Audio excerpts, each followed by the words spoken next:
Guides நான் உங்கள் jewel ரேக்லேருந்து பேசுகிறேன். இப்போ உங்கள் பிள்ளைங்க வந்து ஹோம்ஒர்க் எழுதுறதுக்கு ரொம்ப கஷ்டப்படுறாங்களா? நீங்கள் அவங்களுக்கு எப்படி புரிய வைக்கணும்னா, நீங்கள் ஹோம்ஒர்க் பண்ணுன்னு சொன்னால் அவனுங்க வந்து பண்ண மாட்டானுங்க.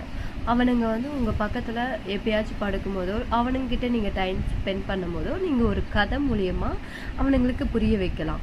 இப்போது யதார்த்தமாக நான் உங்களுக்கு சொல்கிறேன், ஒரு விவசாயி ஒரு பயிரை விட்டுட்டு அந்த பயிர் நல்லா விளையுது. ஆனால் விளைஞ்ச பயிரை சரி ஒரு 2 நாள் கழிச்சு 3 நாள் கழிச்சு எடுத்துக்கலாம் அப்படின்னு சொல்லிட்டு அவன் இருக்கான்.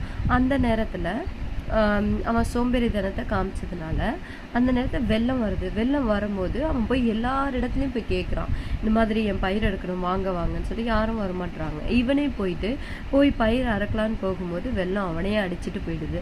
அந்த மாதிரி ஒரு விளக்கத்தை சொல்லுங்க. ஏன்னா என் பையனும் ஹோம்ஒர்க் எழுத மாட்டேன்னு சொல்லிட்டு ரொம்ப ஒரு 3 நாள் வந்து லீவில் வேஸ்ட் பண்ணான். அதுக்கப்புறம் சொன்ன உடனே புரிஞ்சுக்கிட்டாங்க.